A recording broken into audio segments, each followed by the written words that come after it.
And a great big hey howdy hey to all my goofy goobers out there. Welcome back to Animanic Commentaries with Comic Auzi. And I'm actually going to go ahead and update the title for the stream where it is just me. It's Comic on his own. There we go. If you're watching this after the fact, then the title's already been changed. But yeah, sorry to say that DF has to be up early for a doctor's appointment, and the difference of time zones is whooshker. So it's absolutely, insane. So it's just gonna be me soloing it tonight, and tonight, because of Earth Day and the like, we are going to be talking about the Lorax. Yes, Arbor Day probably would have been pretty acceptable too. I just don't remember. I think Arbor Day had already passed by that point though, so it's like, well, I guess Earth Day will have to do. And I don't even think Earth Day was this week. I think it was like last week or something. I don't remember. All I know is that I stream on Tuesdays, and I can't do an Easter carol on Easter Sunday because I stream on Tuesdays. So there's that. So I guess to give a little preamble, I don't think I've got to say this about a lot of movies, particularly this year. I feel like there's a lot of films this year where I haven't been able to say this with any certainty, but I can say for certainty that I did experience this film in its theatrical run. I did indeed. And I am going to attest to something just very briefly before we begin, because honestly, there's not much preamble to give because it's the Lorax. It's a tale as old as time. You've heard this one before, it's like Fern Gully, but with a little orange like packing peanut, it's like, it's just, so, we all know how this goes. But basically, when I saw this theatrically, and anybody else who's seen this theatrically can back me up, because I even tried Googling this, and apparently, there was someone who wrote a review, from its theatrical run, entirely in rhyme, and I know, and the fact that they said it means I'm not crazy, is that in the opening song, there's this portion of it that gives off like a very Catholic church vibe, la da da, in the choir, and where in the final film that everyone can see now is like a fat man in a sun hat with like little sunscreen on his nose, was originally a nun. And I'll point it out, but it was a nun. I swear to God it was a nun. Okay? Like, I'm not making this up. This is true. These are facts. It was a nun in the opening song, and they changed it because of complaints probably. But like, they got rid of the nun. I don't think they got rid of all of the nuns. I think there's still a couple of nuns elsewhere. But for a little gag, a little gaff. But otherwise, everyone gets set for synchronization. You gotta get set up for synchronization. Everybody gets set for synchronizing. Everyone is now realizing that you can follow along with the opening title crawl, because there is a logo with a planet Earth, and we know what that's worth. Everyone's copy should be the same. Nothing should be any different on anyone's end. So we're going to begin very shortly. So synchronization. Get ready for synchronization, my friend. All right. Now, without any further ado, everybody, it should be time to right up to the film in the 3, 2, 1, go. Gonna take some time over the opening logos to turn down the volume. Oh my God. Oh wait, shit. I need to turn down the volume in my ears. I didn't realize because she's not here. A bafflement to be sure. Uh-oh. I hope that doesn't actually change anything. Apparently my Blu-ray copy was a 100th anniversary thing. Okay, nope, it gets right into it. Okay.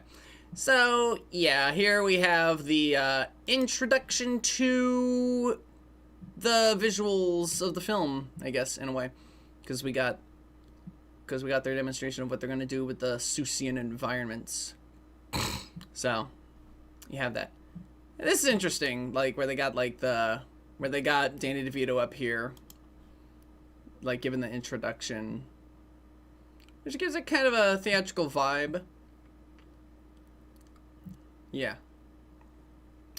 So, that is true. Like, one of the little girls had, like, a Lorax shirt. That's true.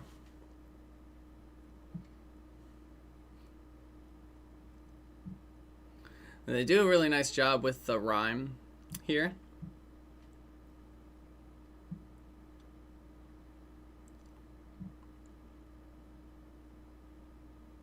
Yep.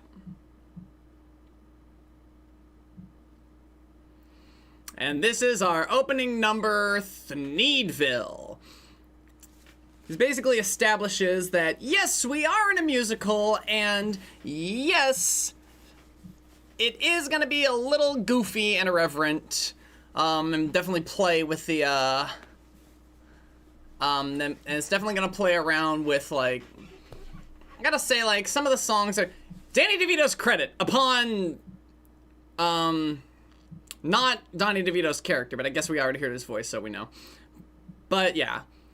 Now, in this song, I gotta point out that a lot of the lyrics were changed. Like, this song basically had a lot of lyrical changes over development. Like, listening to the original demo, like, this line about manufacturing trees was not here. It was about, like, the consumerist greed and, like, not even, like...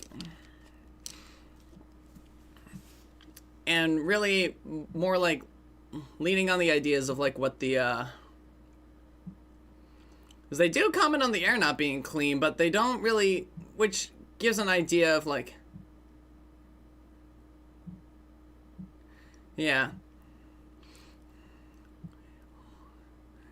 And, like, they talk about... They do briefly comment us, like, we don't want to think about the...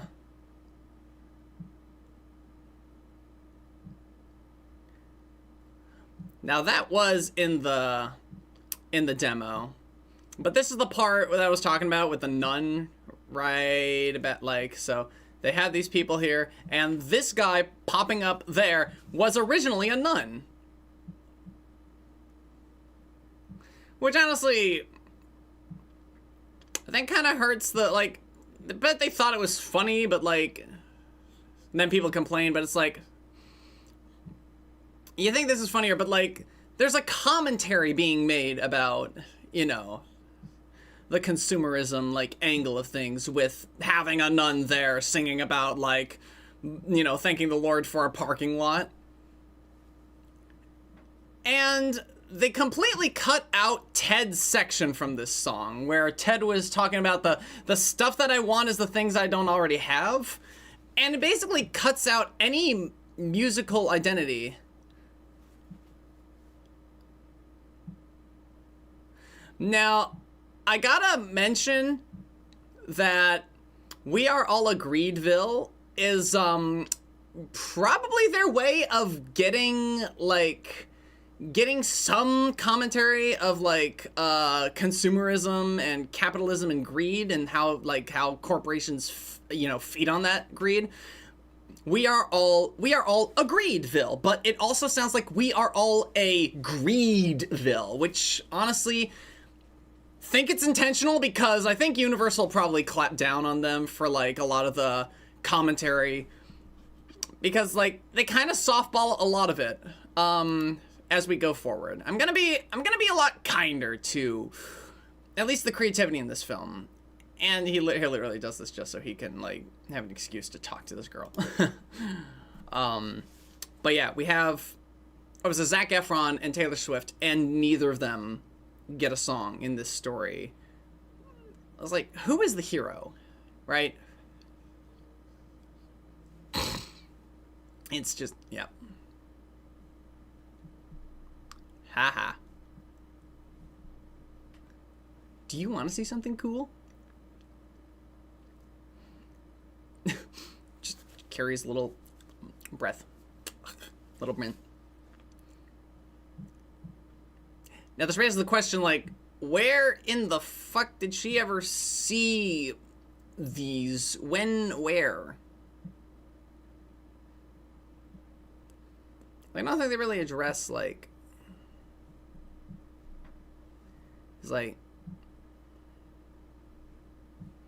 It's like, she says this with so matter-of-factly.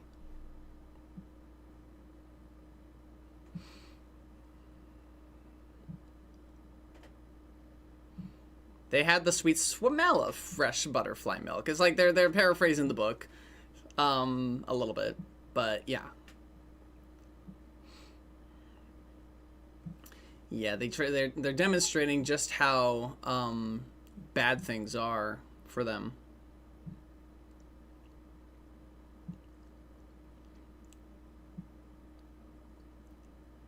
Yes, it absolutely does. How old are you, Ted? Like, they don't really fully address that. And they got like polycarbonate food or like gelatinous food. At least she's eating it. I'll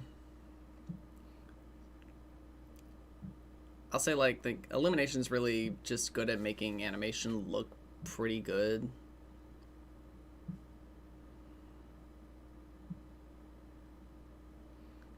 Yeah. Yeah. Betty White. She hasn't said anything yet, but God rest her soul, yeah.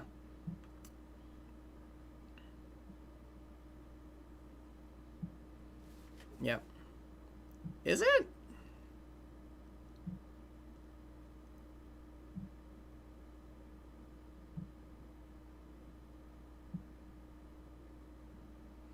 Yeah. But yeah, they...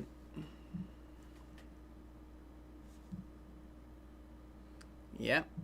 Here she goes.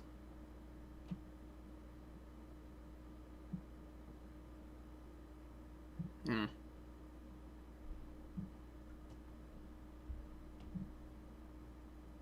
Yeah.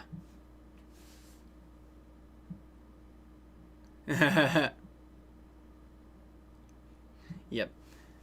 Yeah, got this. I love this a little bit.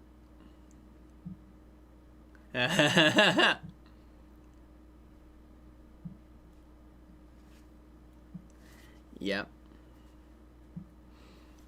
Now, in a moment here...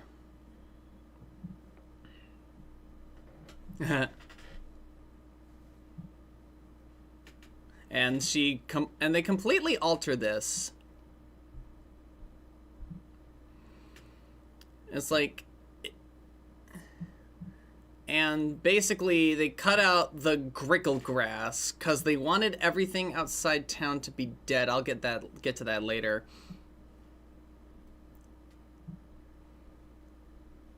It's the street of the lifted Lorax, in fact.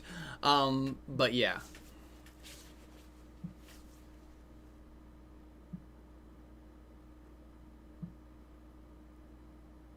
Yeah. And that's also from the book. That's also from the book, completely with the coins and the nail and the snail. And this is our demonstration of just what the how the town is kind of functioning, is like being able to kind of like function like an air conditioner pushes. There's this theory that Ted is the Onesler's grandson. I do not like that because that kind of kills the momentum of the kid just being a random kid.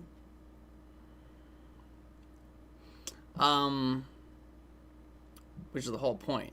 It's not about like, you know, it's not about specifically his son, like his grandson or whatever being able to fix everything. It's about like the next generation, period. But yeah, we'll get outside of town. That's I do like how on the nose that is. And now it's just a brief little gag.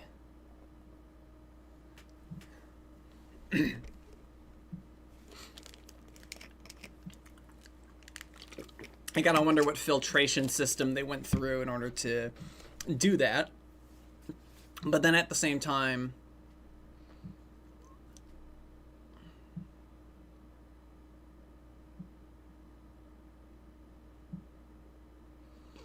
they really got like the vibe of commercials really well.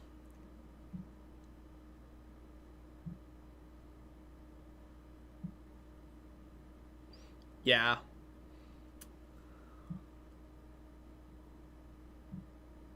Good lord.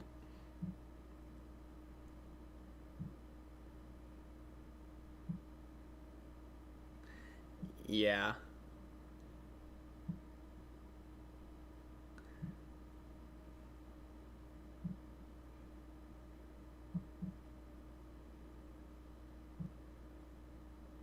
Yeah. You can definitely see them like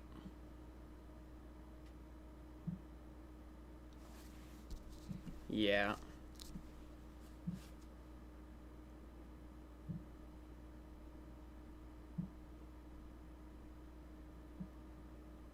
Yeah. Yep.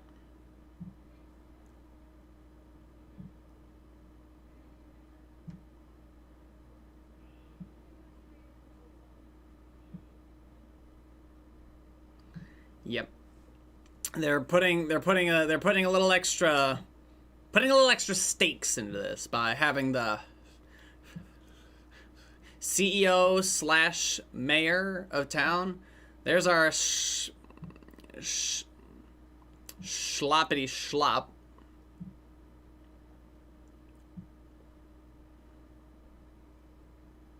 They just have to have that door open. But like one of the reasons that you can definitely see they wanted to make everything look completely dead. And they also wanted the air quality to be absolutely terrible. Which is why they probably got rid of grickle grass. But at the same time, I feel like it would have been so much better if, like, the grickle grass... It was like, even there, it was like, there's grickle grass right there. It's like, there should be a demonstration of the fact that the air quality, the further away you get from town, is actually better because there's still something growing out there. And, of course, this is actually a nice kind of setup, honestly. It's like you're familiar with the book or or even the 80s cartoon. Then you'd be familiar with those visuals. 70s cartoon. All right. Thank you, squad. That's a pretty good gag. If nothing else, like, I think Illumination definitely played around with even cartooner animation than Despicable Me.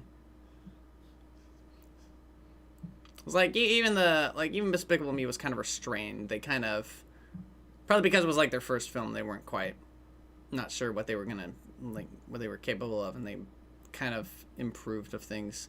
And as I said before, there's the sign, Street of the Lifted Lorax.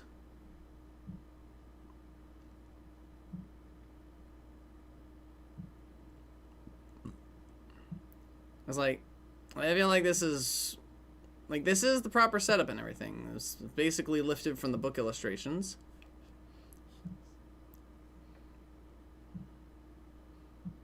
And it's like, if you're not familiar with the story, what does unless mean? And it kind of just sets up a question in your mind. It's like, what is that, right? Everyone who's familiar with it will be like, that's coming back later. But everyone who's not familiar with it is like, what is that supposed to mean? Kind of like in the book, you know, it's like, unless what, right? Yeah.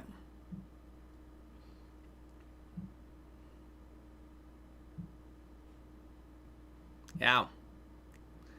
And they definitely love their little Stussian gizmos. This is the first instance that we get that the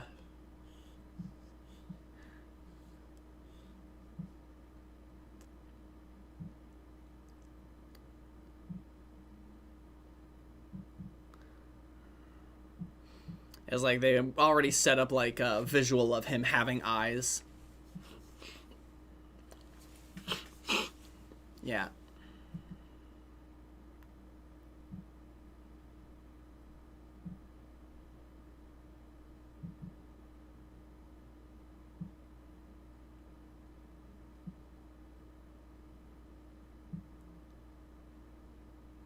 Yep. They do have fun.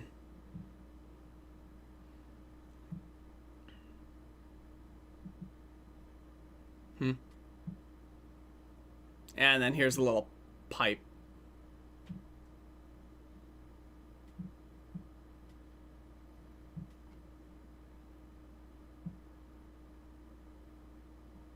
Yep. Yep.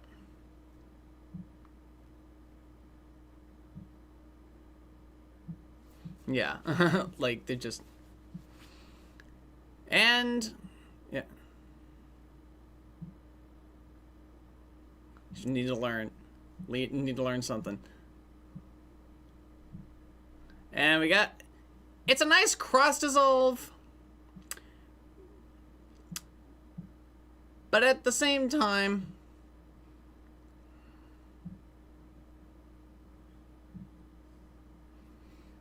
it is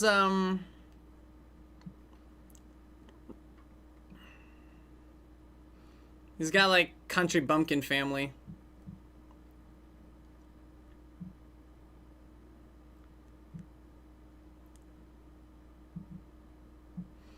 So, yeah.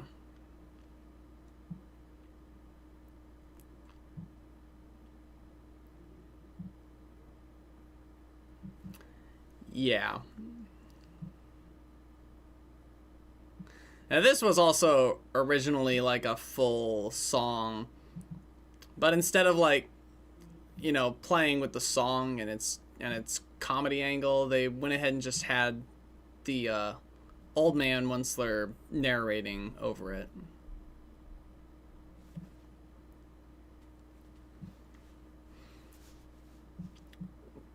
Honestly, I think one of the only reasons that they decided that they were going to give like the Onesler face was like I'm not sure, but I feel like it's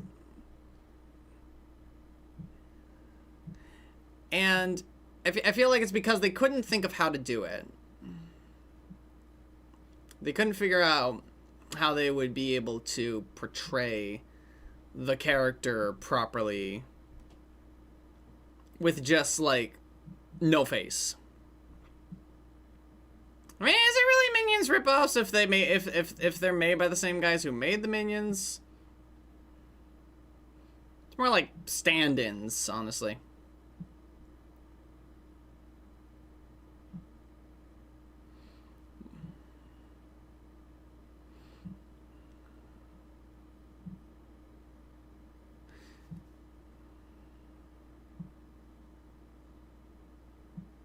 Yeah.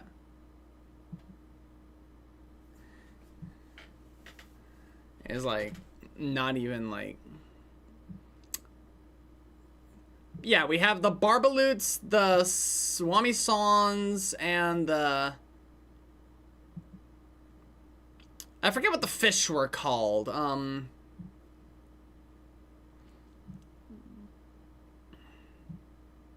Some kind of songfish.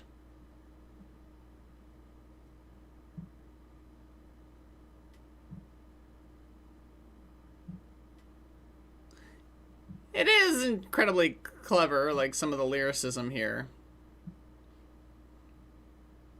Being like humming fish. Thank you. I knew it was like singing related.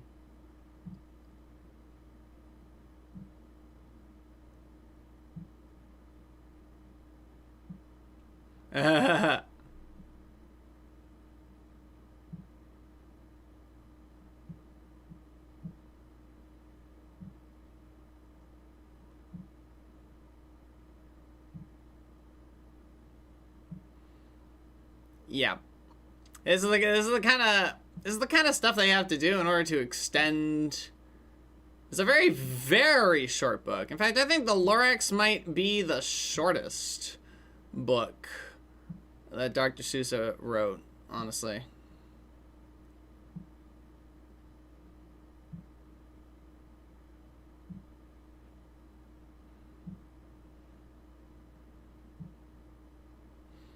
If it could even remotely be understood by the target audience.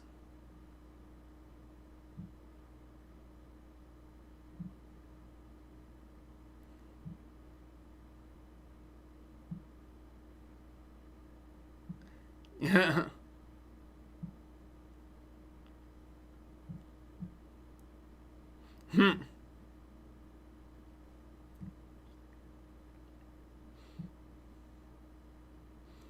As I already put him in green gloves, which is a great little touch. That is something that, like, if you think about it, if you're looking for it and you're thinking about it, you notice. But it's like it's kind of so blasé because he's not wearing green. But then it's like his working gloves are green. I do love the choice of the score here to emphasize this as a bit of a,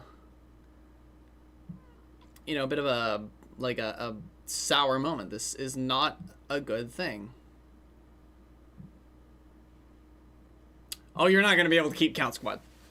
It's a little too much.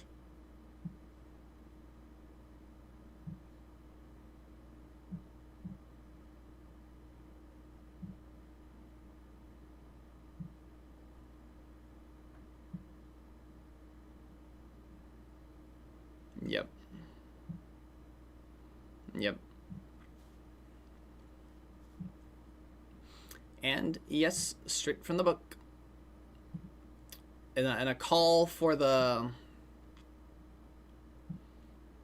When the forest is hurt, the Lorax pops from the stump to speak for the trees.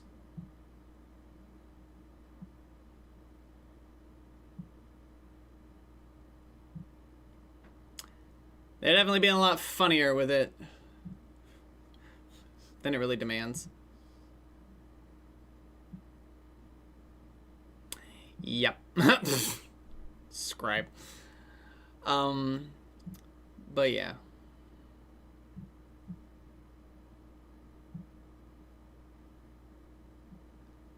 Gotta wonder how many takes they have of him like stammering like that.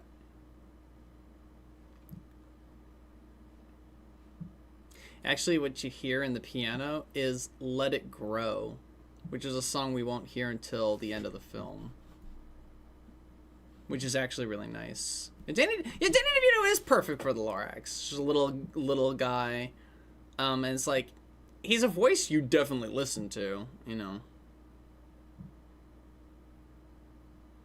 It was a very sweet moment as well. But yeah. It's honestly it's a very nice moment. It was like, Lorax came here for a job. No. Poor Burbaloop. Yep.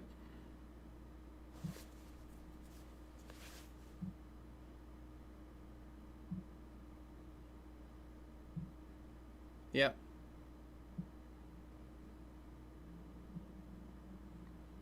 Hmm.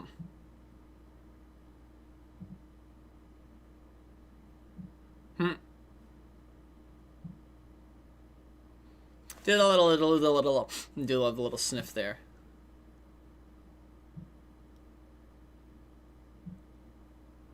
Yeah.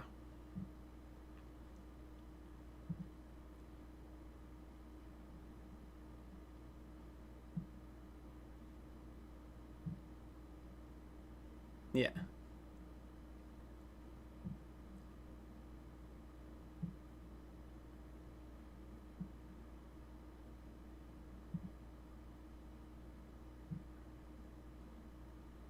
Yeah.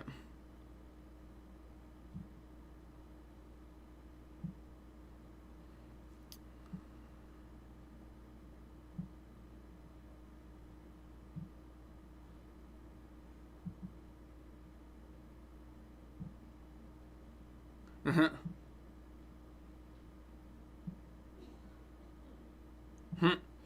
It just...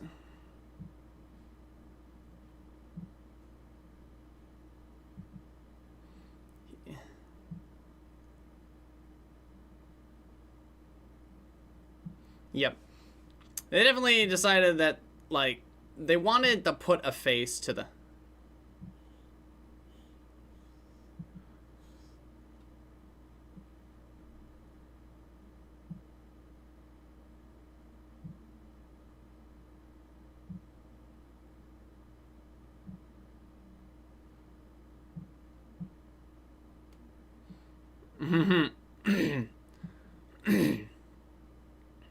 Yep.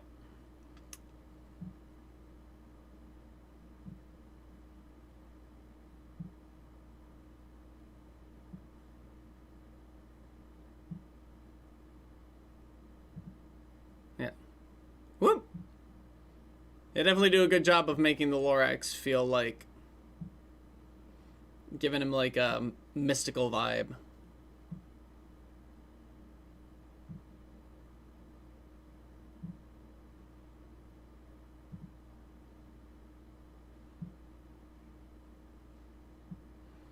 Gotta reach the...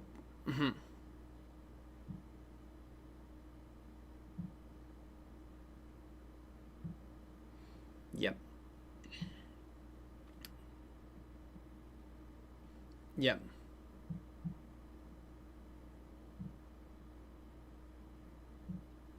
Yep. They definitely didn't make of...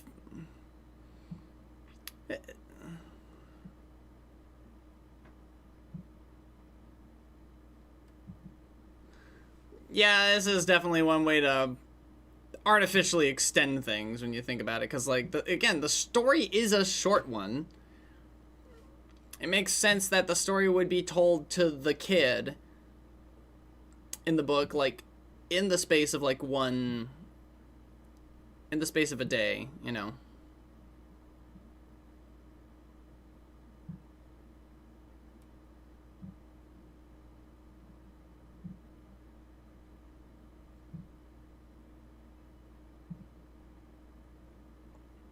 And fantasy sequence.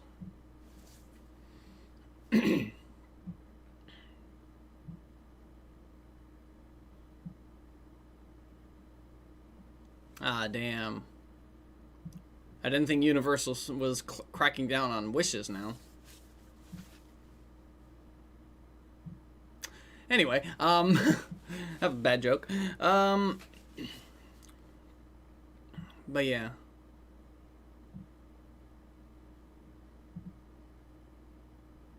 You get Taylor Swift and Zac Efron. You decide to position them as love interests, and you don't give either of them a song.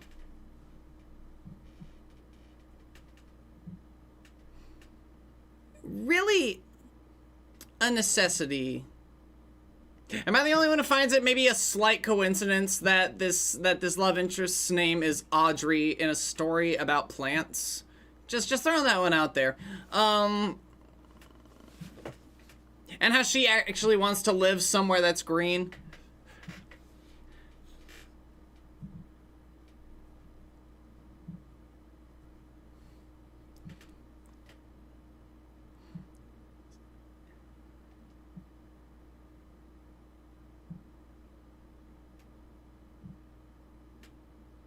Huh. What is it?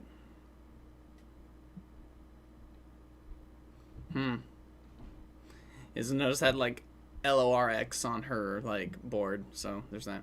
There's 12 and she's 14.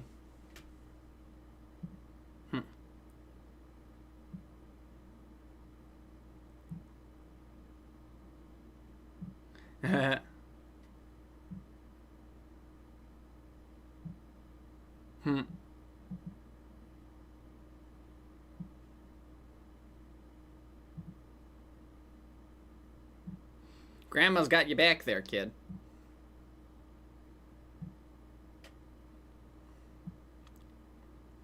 Yep. Whoop. Oopsies. And here's the... Yeesh.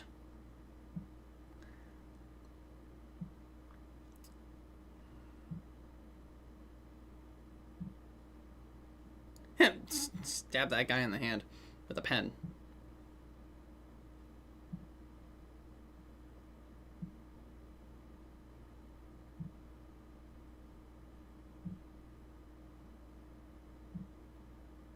Yeah, getting a little dystopian up in here.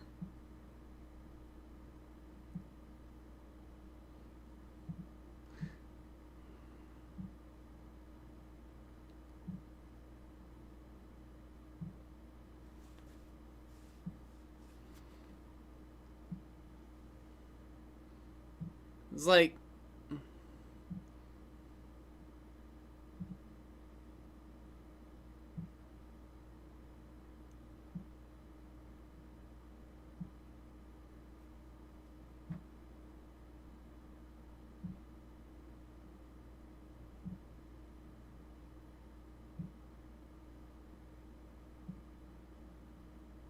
Yep.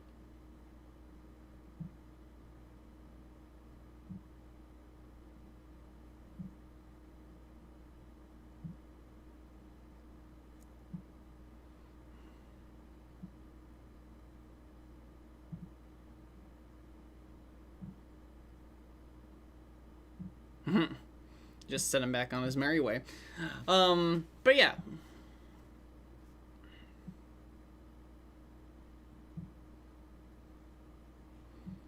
Like, aside from really positioning the villain to oppose Ted directly, there is no reason, absolutely no reason we had to come back.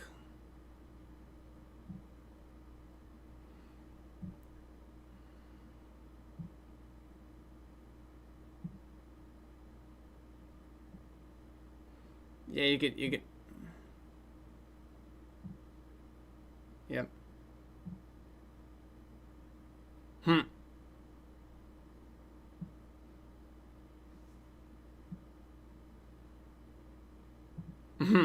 Lonely old man. Lonely old man vibes.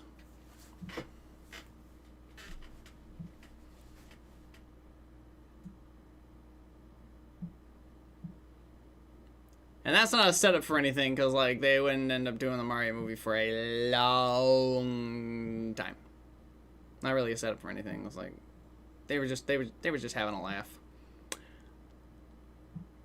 Because here it is right here, right? Just a demonstration of how good they could do.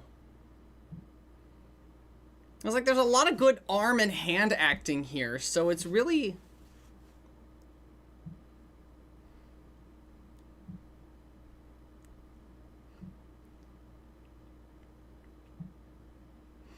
It's like, they did some pretty good arm and hand acting here, and it's like...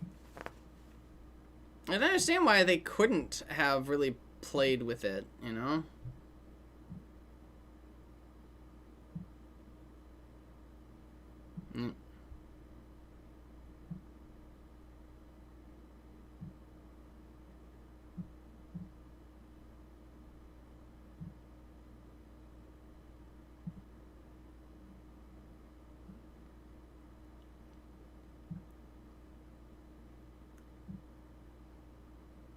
Well, that is interesting, actually, yeah, because the Thneeds were visually depicted as being knit with needles. He was visually sewing with thread.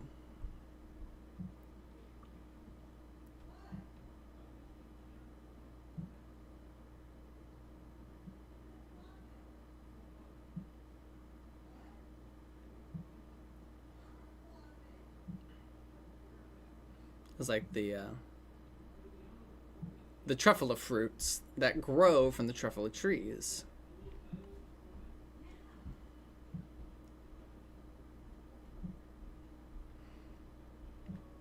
Once again, everyone just having a laugh, putting in all the gag work because they can't think of anything else to do.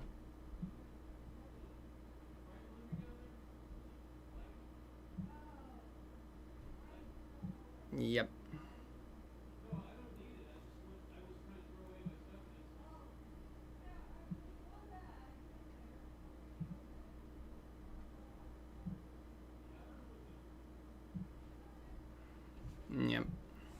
they just... It's really hard to talk about this film in terms of the story because they don't do the story. They have a lot of detours. There's like...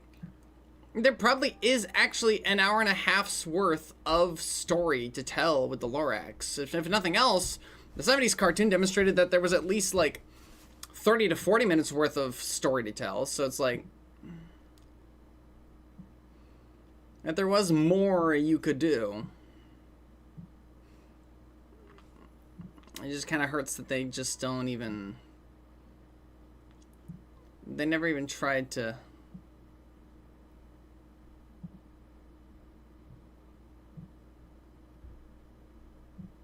Yeah. That would feel pretty cold.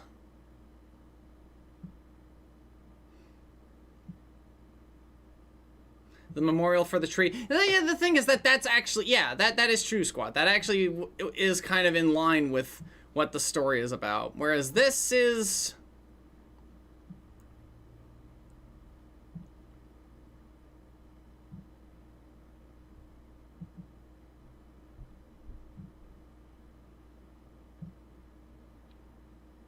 Yeah.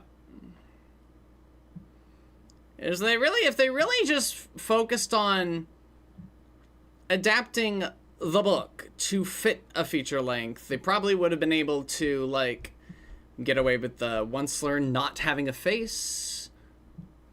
Because they'd pretty... Haha. Yes. It's like a ride at a theme park. Like Universal Studios. Yeah.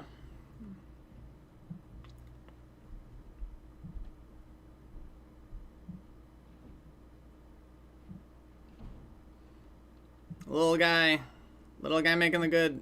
Yep.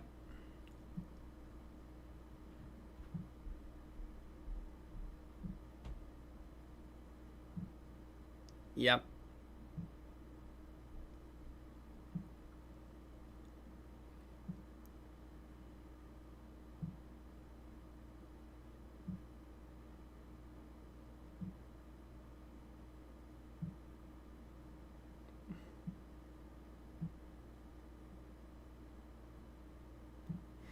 Yeah.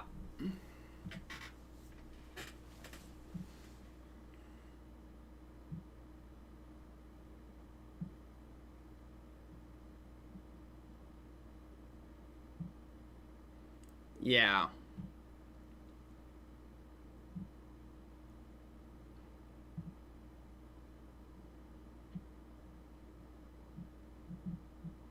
Yeah. Drop.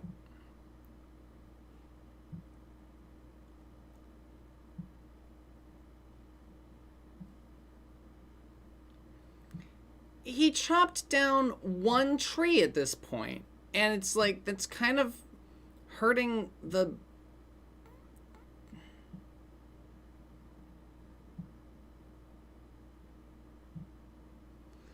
And story over.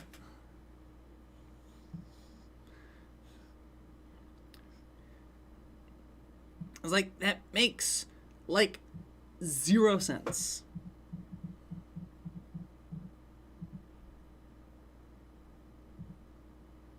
Like, what are we doing? What are we doing? It's like, not like...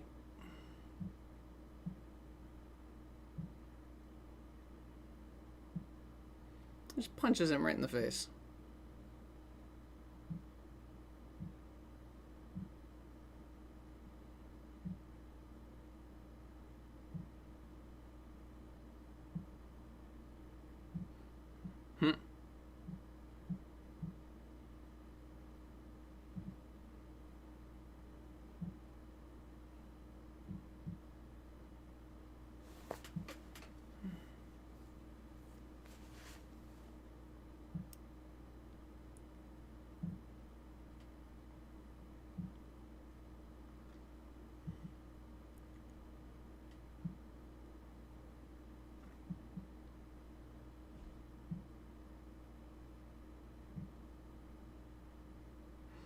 Yeah. Just, yeah. It's really hard to comment on this. We haven't had a musical number for like about 30 minutes.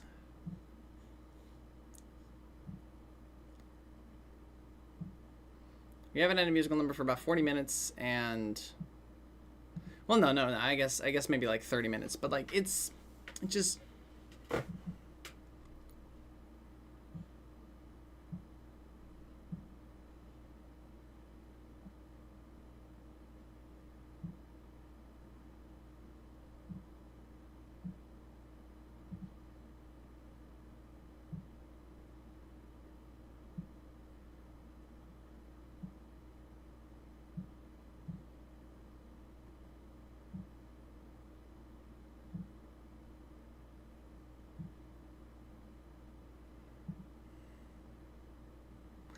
and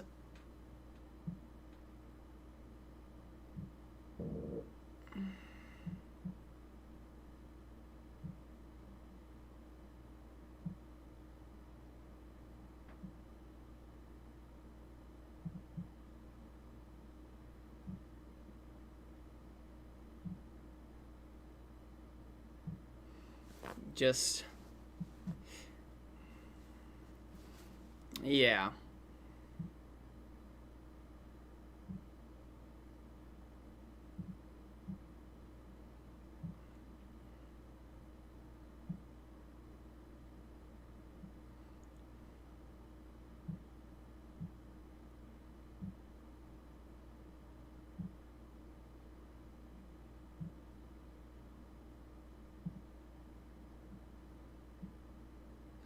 Yeah, I think this is one of the.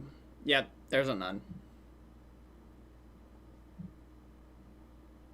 You even have a sign there that says Greenville.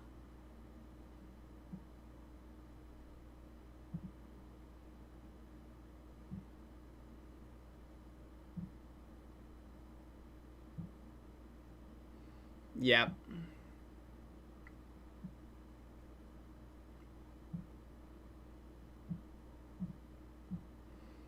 Yeah.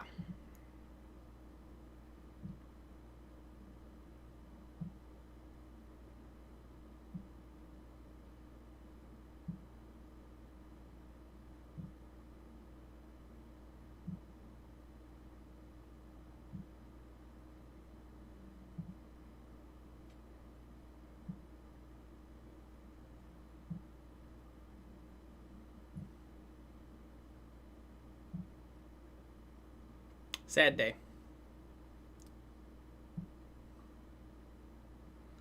But yeah, the fact that they don't really dedicate the time that they could. I was like, it took us how long to get to the Everyone Needs a Need song?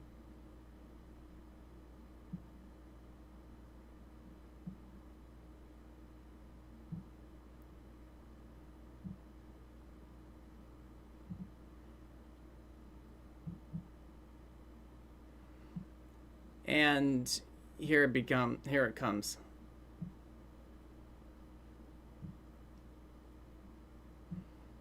And all of the and demonstrating all the needs, all the uses that this thing could do.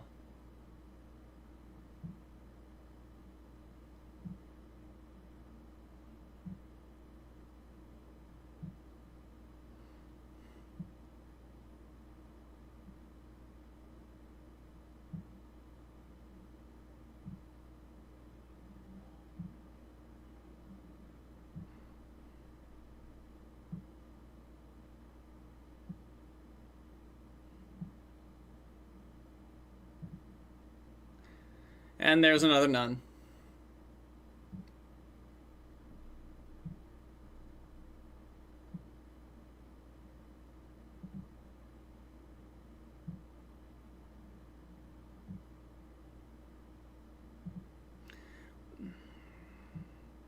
Now, this is the truth.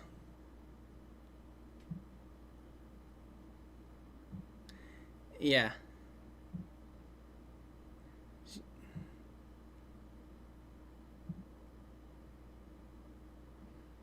You'd like to think that.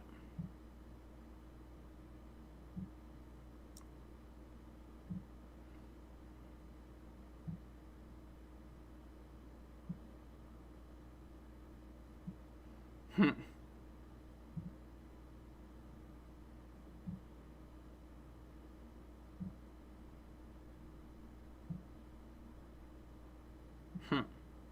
So, anyway.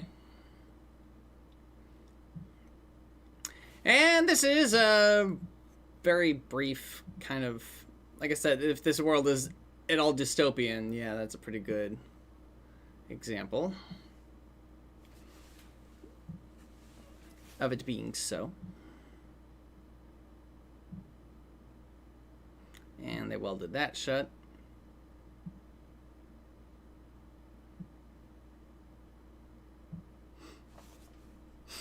Up he go.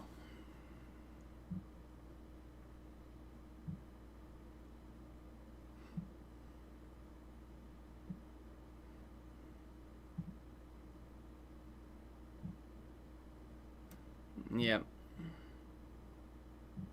You didn't think of just coming around and jumping on the first place? And down he goes. Again. But yeah, the fact that he doesn't really...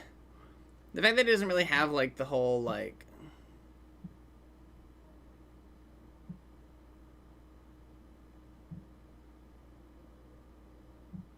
That's gotta be disgusting.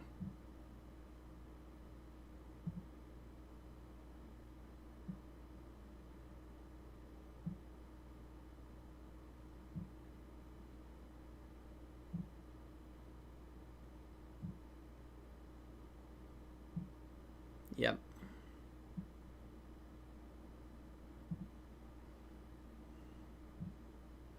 See, here comes the bum. Yeah, and this is the...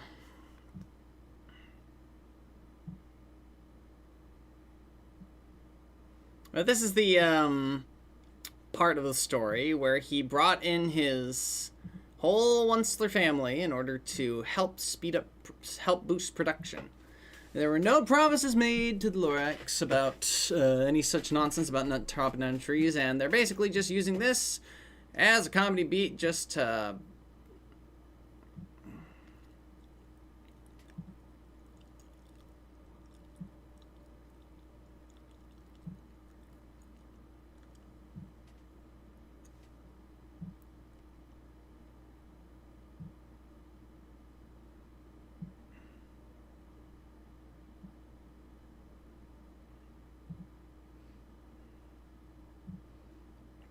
And that husband looks like he's completely browbeaten.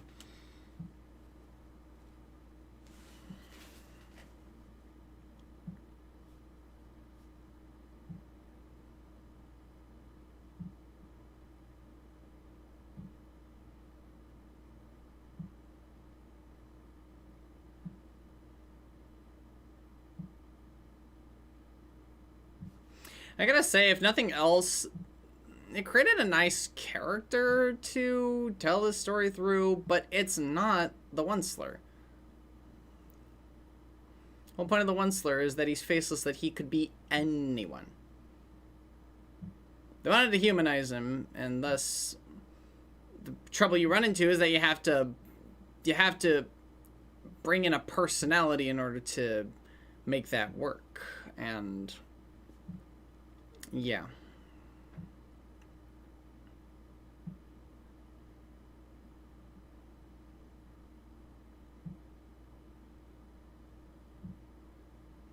Yeah.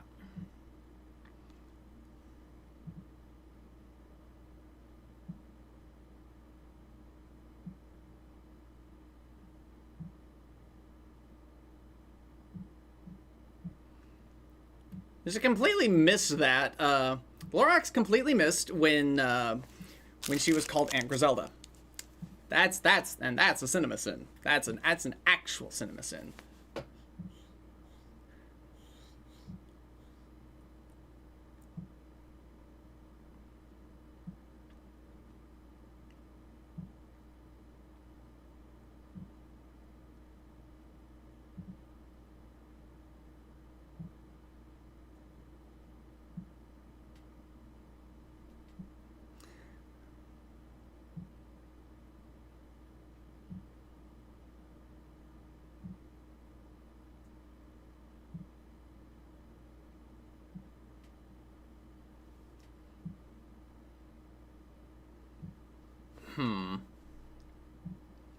That's a really good line, and it's far better than this movie deserves.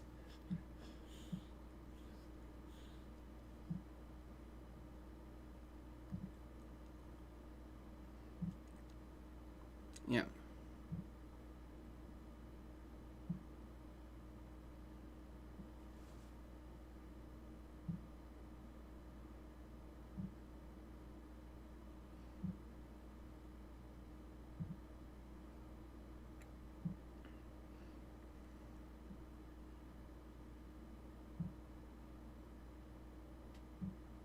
And this is a big problem right here.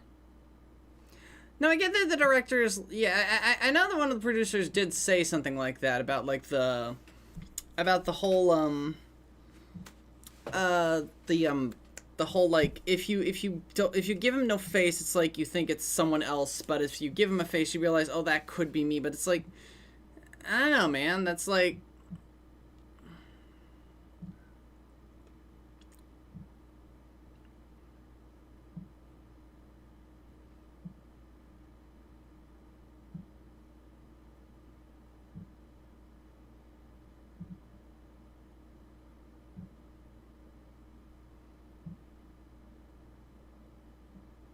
Yep.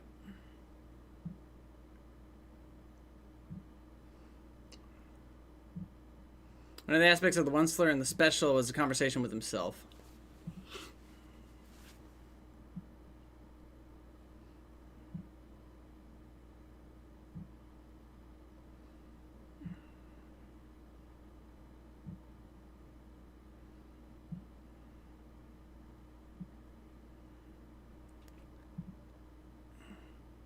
And it's like,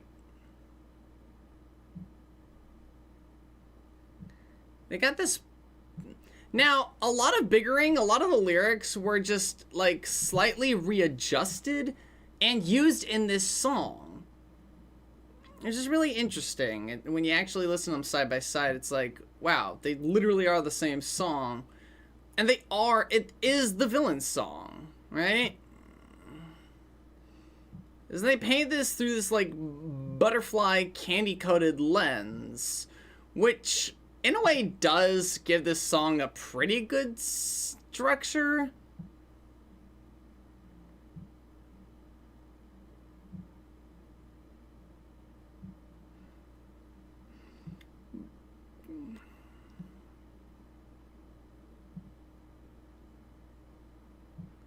And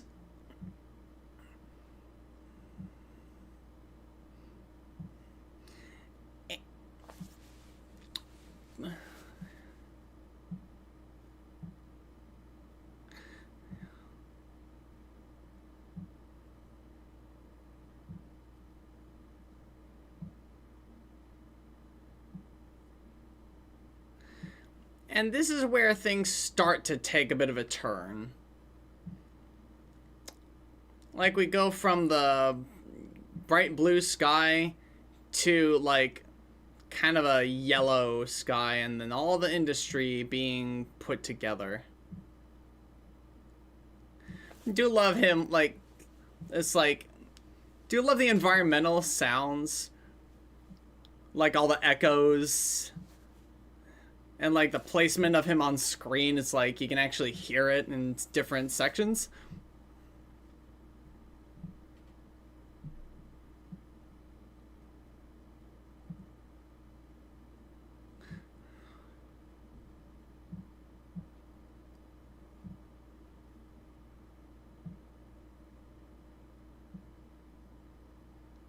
And now we basically given way to a completely red, like, if not a sky. Like, it's definitely...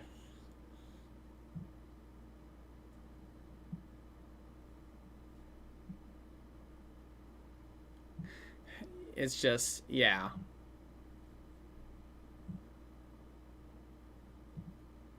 And you can actually hear everything turning really dramatic.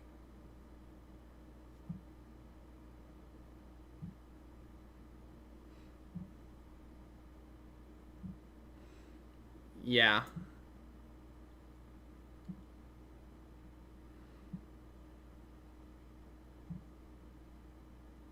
It's like you can hear him turning into...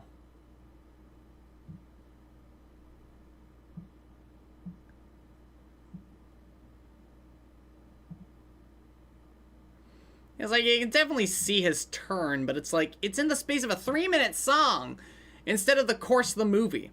Like you could have biggering, and the thing is, biggering is more important, and not just as a song, like in and of itself, or even like the comparative of like how bad can it possibly be is not as good a song as biggering, but also in the fact that biggering is a very important word to the story.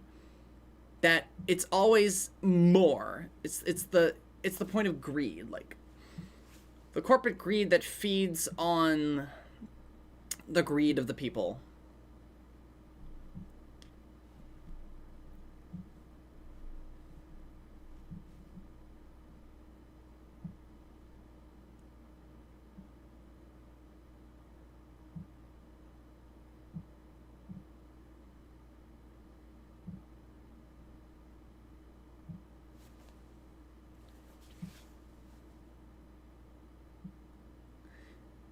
This like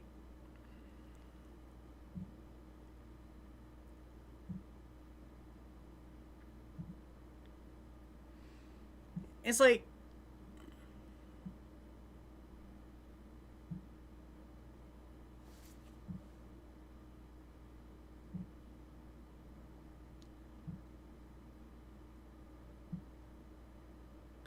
and much like the book, that is the point. It's like that line, I'll keep biggering and biggering and biggering and biggering and turning more truffulous trees into thneeds. A fine thing that everyone needs. And then with the last crack of the axe,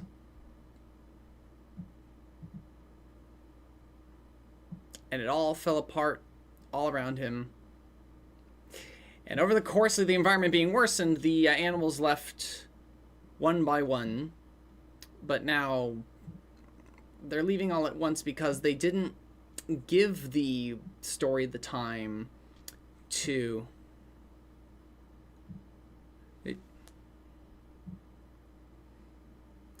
Yeah, it's like the thing is like what they drew out was actually a bunch of gags. They didn't actually draw out the story. The thing is, if they did draw out the story and they actually adapted the story itself to I don't know, I didn't listen closer to that voice, but like if they'd actually pad out the story to...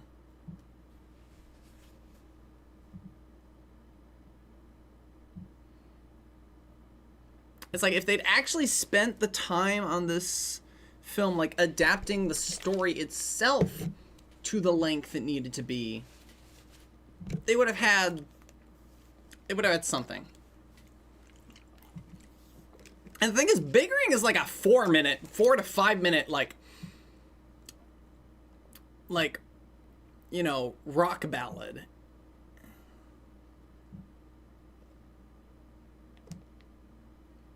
The original stump, because they put the rocks around there, and you know that's what that is. And it's like, that's actually really nice visual. But at the same time,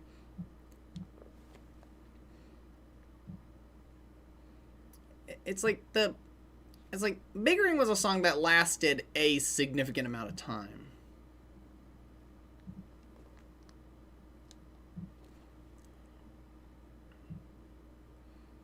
It's like, aside from the Swami Swans missing a lot of their feathers, not even that one. Not even that one. It's like these animals don't look sickly, like their world is completely upended. Which, what, to not make the kids sad? It was Bill Farmer. Neat. But like, that's kind of the point.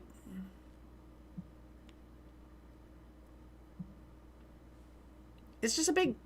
And thus the street of the lifted Lorax. He is gone, split, out of here, bye-bye.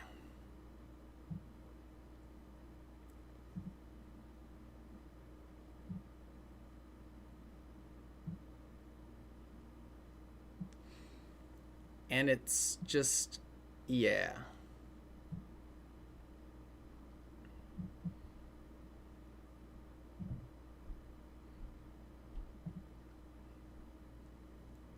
And again, they're playing, they briefly played that piano version of Let It Grow.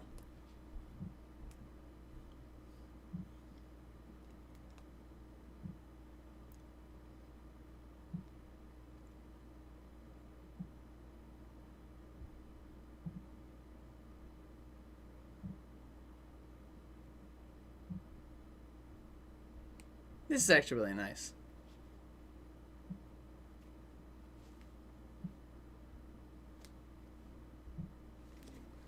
And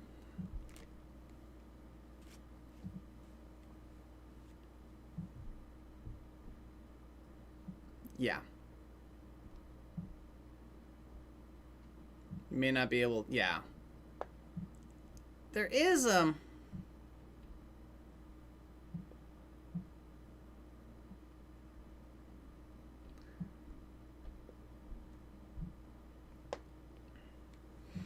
there is a version of this.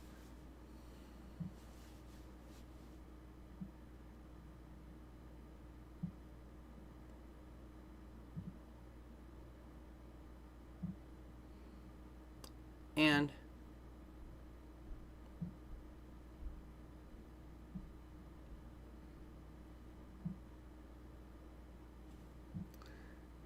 it's like they were halfway on their way to making this movie like really hit with the message. But the capitalist hellscape is part of the reason that this whole deforestation happened at all. And fundamentally misunderstand a lot of the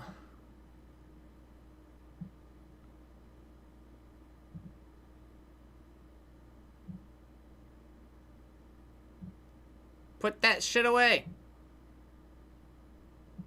Now that's just some cartoon bullshit. Ain't no way that camera would be connected to nothing.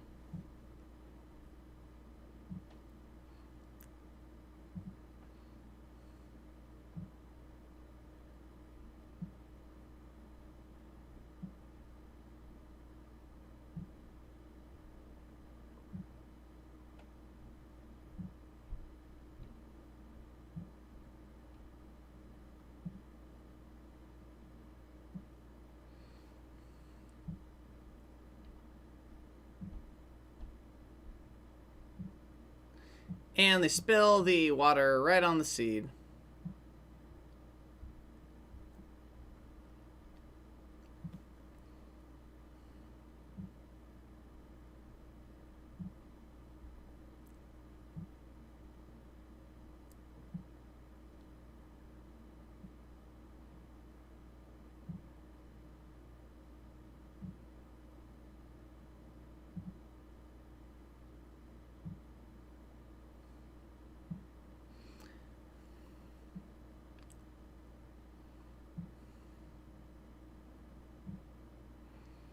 Yeah.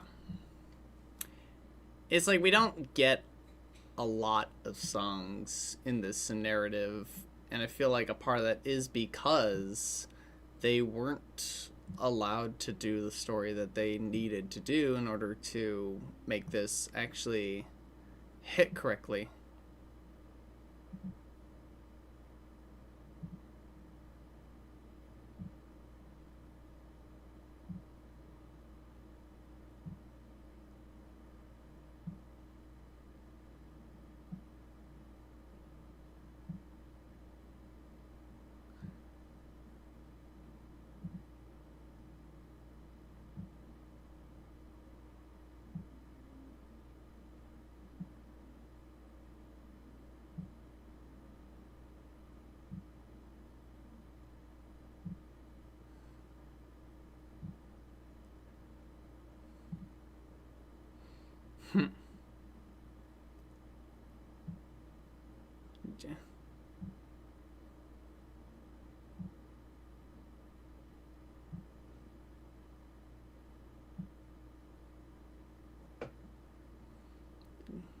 Grammy's really quick to the punch on this one. She remembers. Truffle trees. Grammy's old. But we already knew that.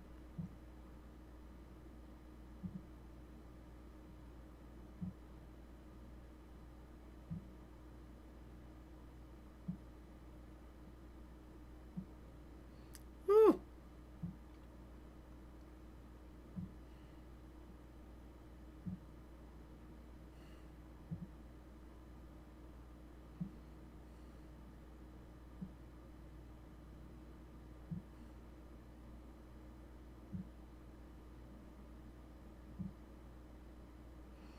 Anyway, so yeah, they basically set themselves up for a big old climax.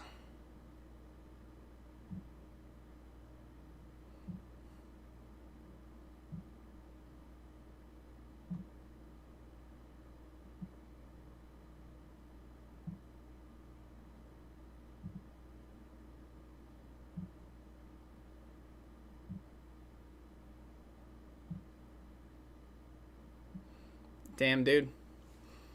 But yeah, they basically set this up to have some big grand climactic chase sequence, and yeah, I have a hard time like being able to address this film on its like best qualities just because of everything that it just wastes so much. Like, this film is supposed to be a commentary about waste and it's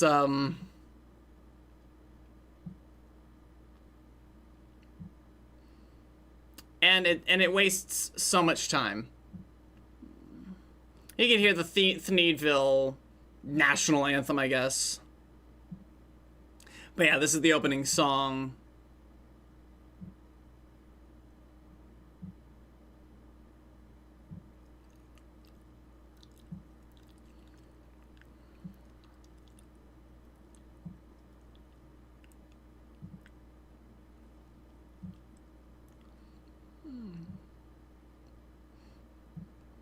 Round and round and round they go.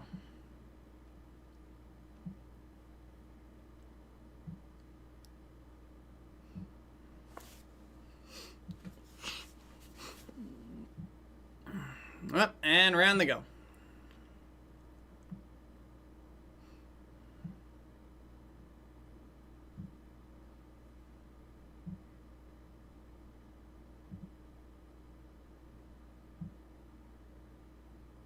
Whoops.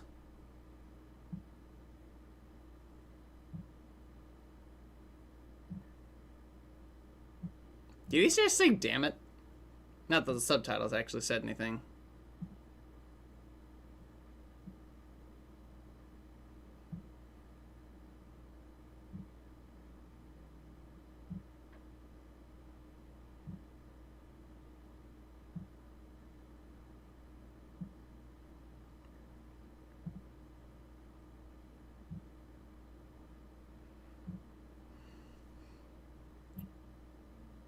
Flying away.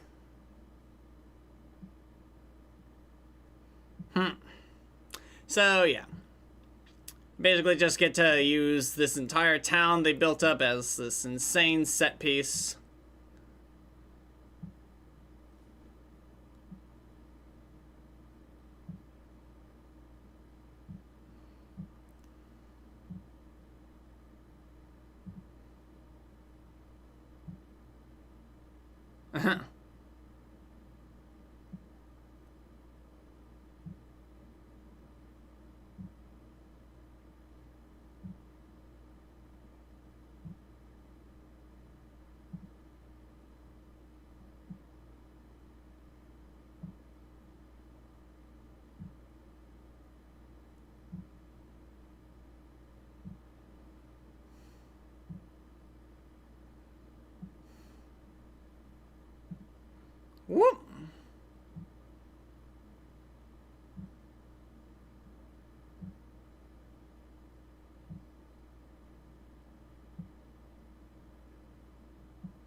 Yeah.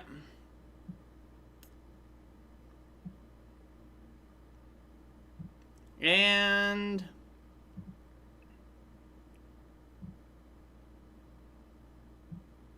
snatch.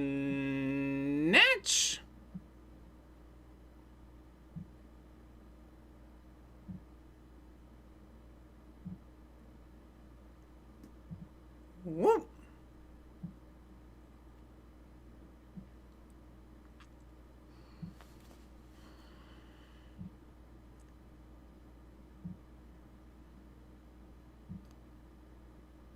Yep.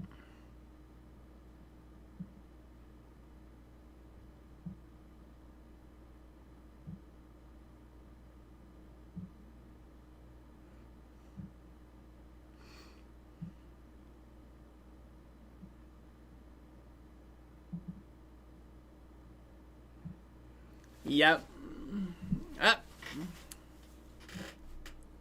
Whoops. Well, that's one way of doing it.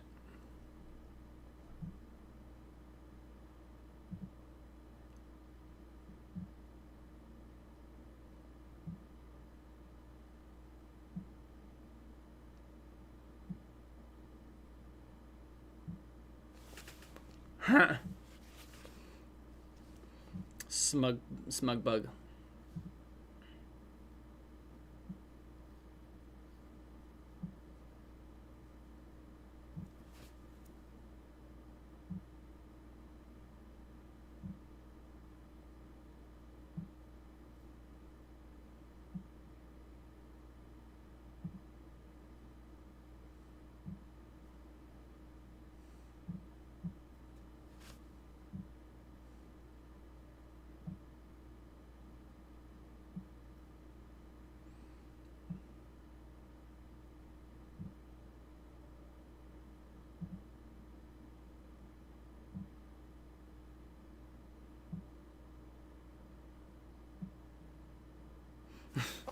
I haven't said anything. I haven't said anything. It is so hard to talk about this movie.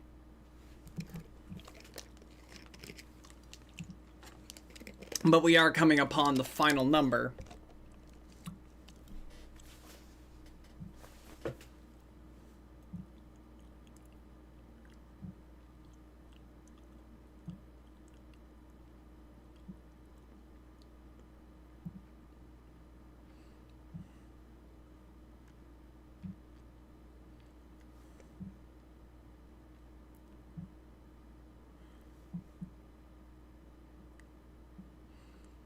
Yep.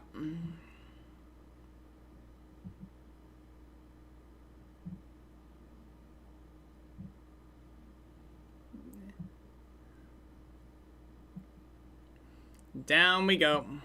Even knocking down the Thneedville sign.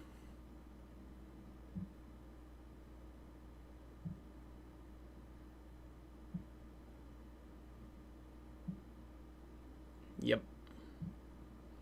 Mr. Gorbachev, tear down this wall.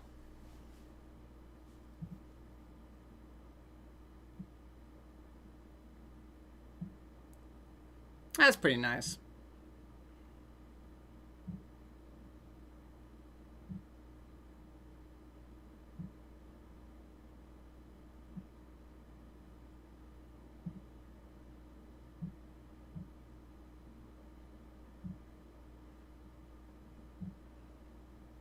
And it really hurts the message, honestly. Like when you really...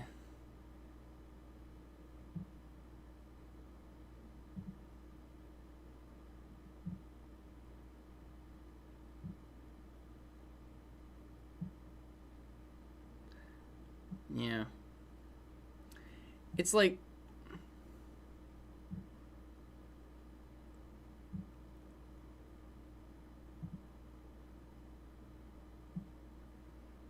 Yeah.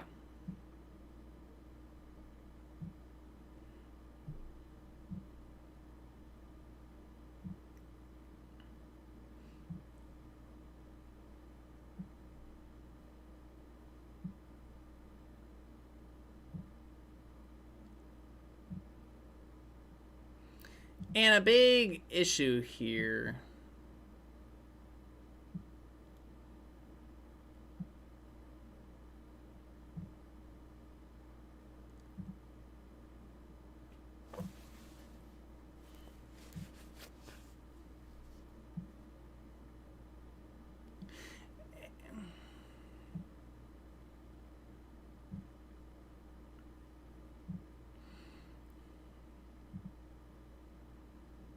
Now this is actually really cute right here.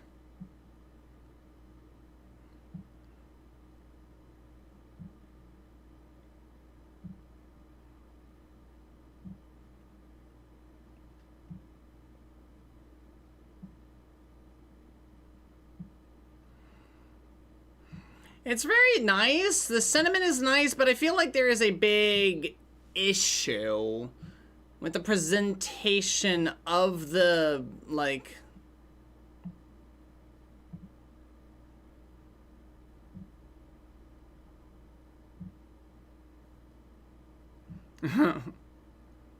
Just give him a little brief moment.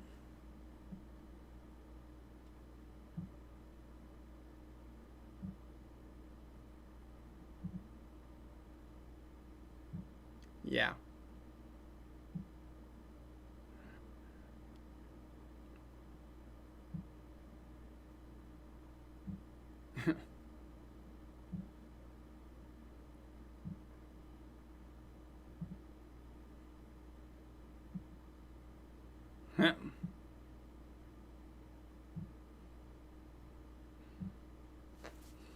If only we could do that to if only we could do that a lot of corporate CEOs.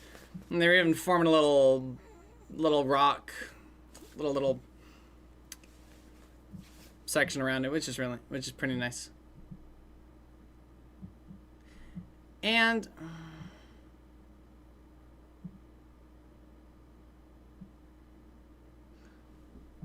honestly, we've already seen his face, so at this point it's fine. In fact, you could probably even make an argument for the idea of never showing the Onesler's face until that moment. Honestly, that probably would have been a far more creative decision. But another thing that really hurts is going back to the 70s cartoon, that the metaphor for it is like,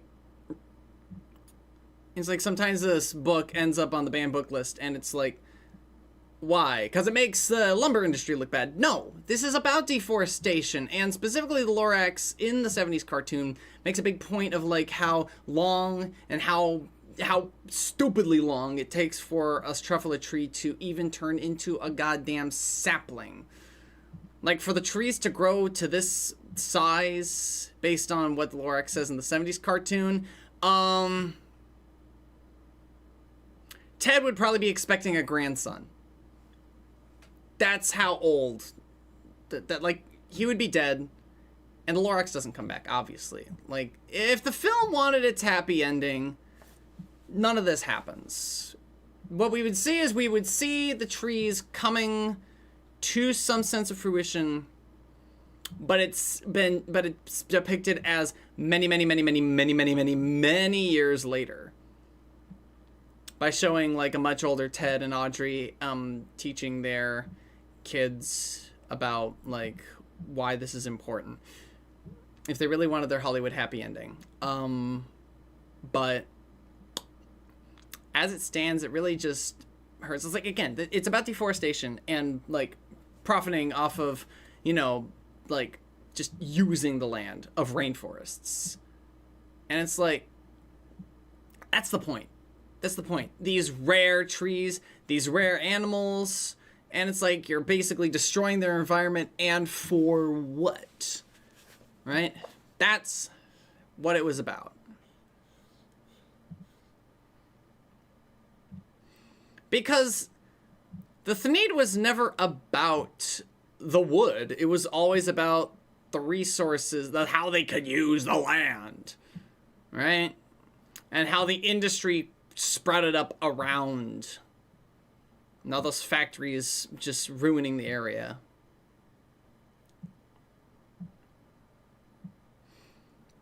And it absolutely murders the idea of this story by completely, like, misunderstanding the fucking the rainforest angle.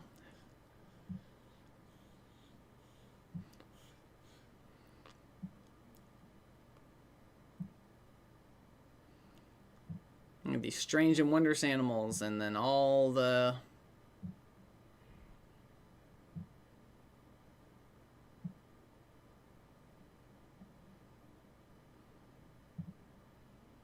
and yeah, it just absolutely like stomps on the attempt of being able to present this story as it should have been.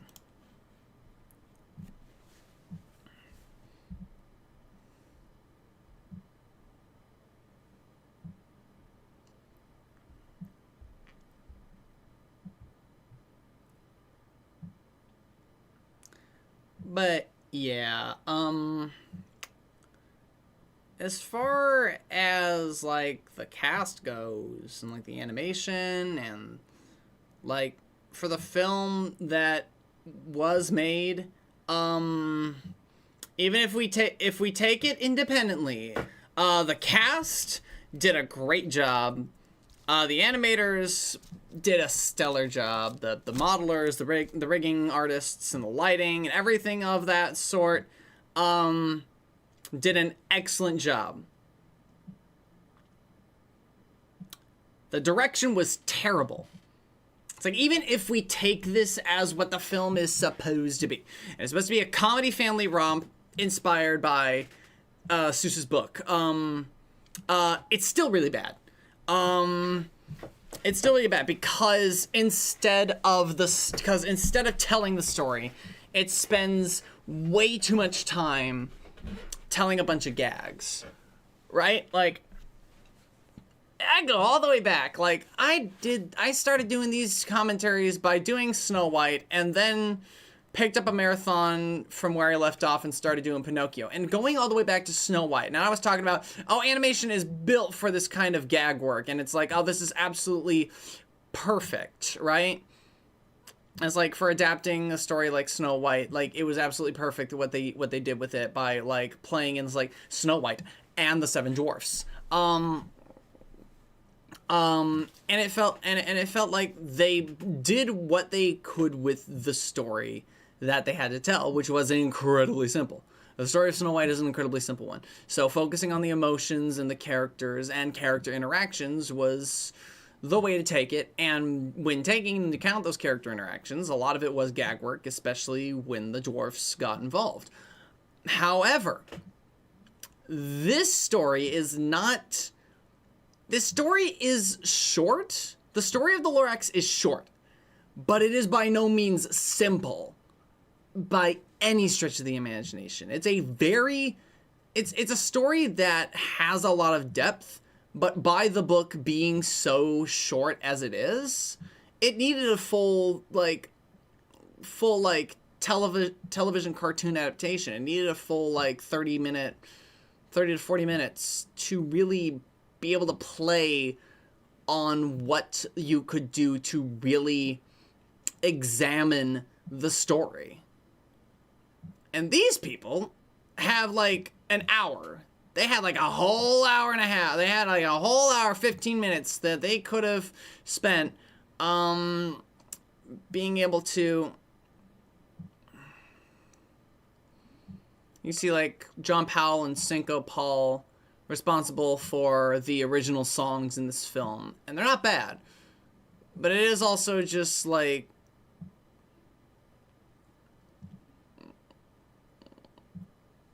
it just...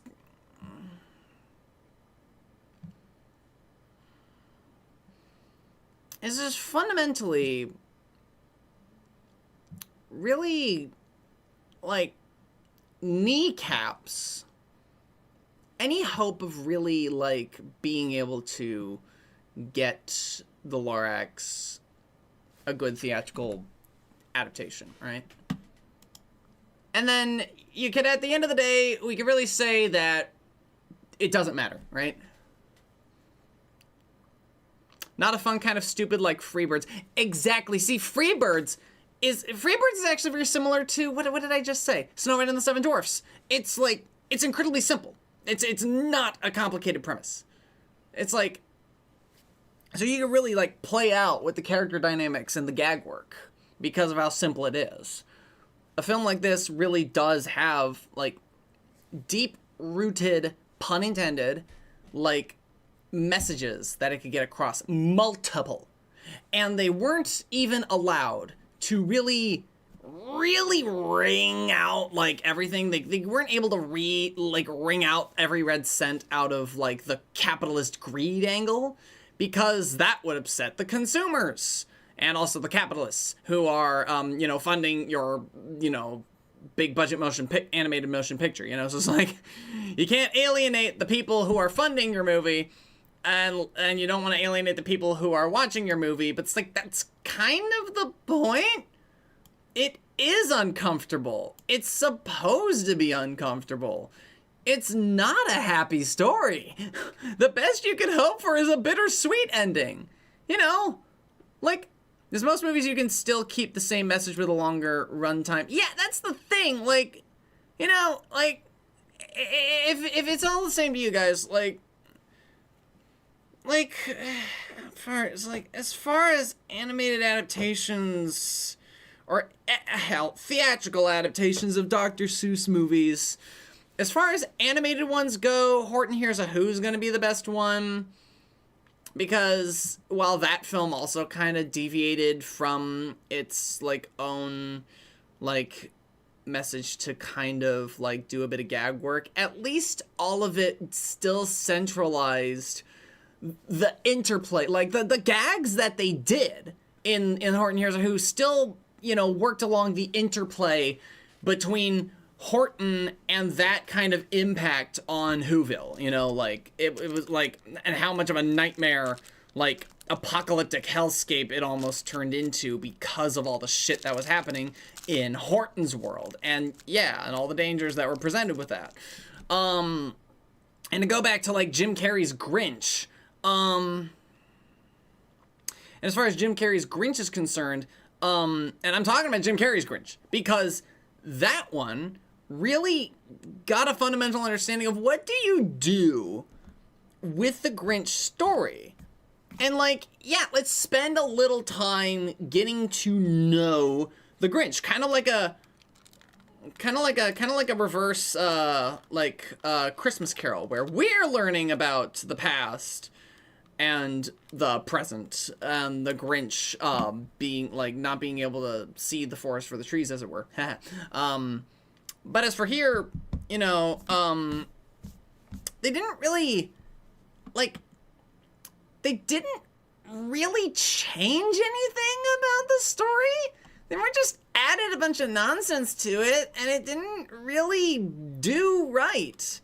I wonder how Bill would do the Cat in the Hat. It does make me wonder how Bill Melendez would do Cat in the Hat, because if there's anything Illumination likes doing, it's doing a lot of gag work. Like, every single, movie. And the live stream doesn't exist anymore for Migration, but I've said about Migration that they really did so well with a simple premise and being able to focus on a lot of gag work. Like, let's go to this place, and they were able to play off of the characters' unique personalities. And, to do that with, and that movie had Danny DeVito in it, so it's not like Illumination. It's not like Danny DeVito's the problem. He's the best thing in this movie. He's the best. Okay, well, no, I guess that honor goes to Betty White. But yeah, no, the Cat in the Hat kind of works itself, cause the moral of the story for something like the Cat in the Hat is all about whether or not you must obey the rules, especially if, you clean up after yourself. It's like, oh, mom has all these rules, and it's like, you can't do this, you can't do that. But it's like, is it okay to break the rules, as long as you clean up afterwards? And should we tell her about it? Well, what should we do? And, I feel like that would lend itself pretty easily to the notion of, like, you know, a movie centered around a bunch of gags. But what's very important for them to get right about The Cat in the Hat is to make sure not to lose focus on the plot, right? It doesn't matter where Mother goes. It doesn't... I think it tries to say a little rule breaking is okay as long as it doesn't go too far. I mean, you're definitely not wrong about that, Describe, but it's like, it's also like they did make a mess of the place, and as such, they had to clean it up, right? It's like, you say it goes too far, but it's like, it's also kind of the point. It turns into chaos to the point where even the boy has to go get his net, because even he knows when enough is enough, right? And yeah, that's great. That's great. It's like, as bad as the Mike Myers movie is, at the very least, that was something that Conrad, like, did learn. It's fun to have fun, but you have to know how. And yeah, that's great to be able to take the cat's words and throw them back at him. But I'm talking about the lore. You know, if DF were here, she'd be like, "You're getting off track, honey." He's like, "Yes, I am." So back to the Lorax, just to wrap things up, especially since, for those of you watching live, I'm gonna take a break for the next month from streaming. And when we come back to June, schedule might be different. We'll see what happens with that. But to wrap things up on the Lorax, if you're ever in the mood to watch this movie, go find the 70s cartoon. It's like, it's very charming.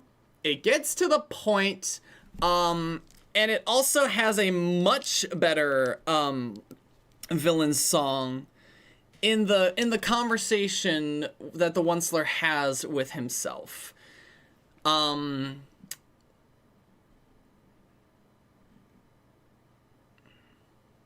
But yeah, that's all I really have to say. Music in this film is good, but as far as like the story of the Lorax, pretty much not. So as such the songs do feel a little disjointed, but only in so much as they're structuring the story. It's like we have Thneedville and we have Everybody Needs a Thneed, but like the Na Na Na song, and I guess Let It Grow. But the Na Na Na song and How Bad Can I Be kind of throw a wrench into things that are just a little off, because How Bad Can I Be could even fit in a version of the movie where they actually spent the time showing him make the Thneed and selling it and then pick up on industry like early on. Like, let's really just... The movie's only an hour, right?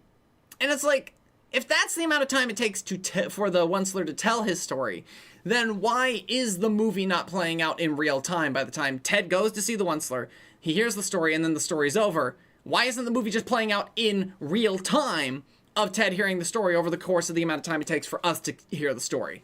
Like, that's just like, that just seems so easy. But anyway, I'm gonna say that's it. Because if I keep going, I'm just gonna keep going over the same points. But really, I think I'll just end it with that they really should have just had Ted hear the story in real time as we are. It's not even that Ted could have had the first 20 minutes. Like, they could have had the opening number. Could have given a Ted and I Want song. And then after 20 minutes of establishing Ted's personality, we then get the Onesler and the story of the Lorax.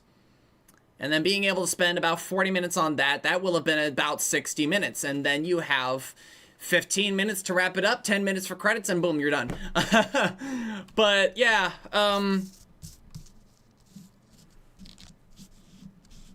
and the thing is, you could totally have used Ted's I Want song as a song that the Onesler sings a reprise of, by contextualizing it as the greed. It's like, the things that I want are the things I don't have. And the things that I need are the things that I want. Something like that. Just take Ted's section from the original version, the demo version of Thneedville, and turn it into a full song. So just give us a personality. It's like, he's this greedy, and it's like, the fact that it's like, he kind of wants the tree to impress a girl, and like, he doesn't seem to fully, or at the very least, it doesn't feel like he learns, because he's not enough of a dick about it, you know? He's not enough of, like, an asshole about it. He's not enough of a... Okay, yeah, I'm just gonna keep, like, going on about things I should have been going on about during the movie. This is why I should watch the movie before, and then I actually have things to discuss. That's my fault. Anyway, thank you all so much for joining me, on this, hot mess of a film. And if you're viewing this after the fact, thanks for watching. And until next time, I suppose the only thing we can really say is the memes are funny. Remember to take care, stay safe, and be kind in all that you do. Let it die, let it die, let it shrivel up, and good night, everybody.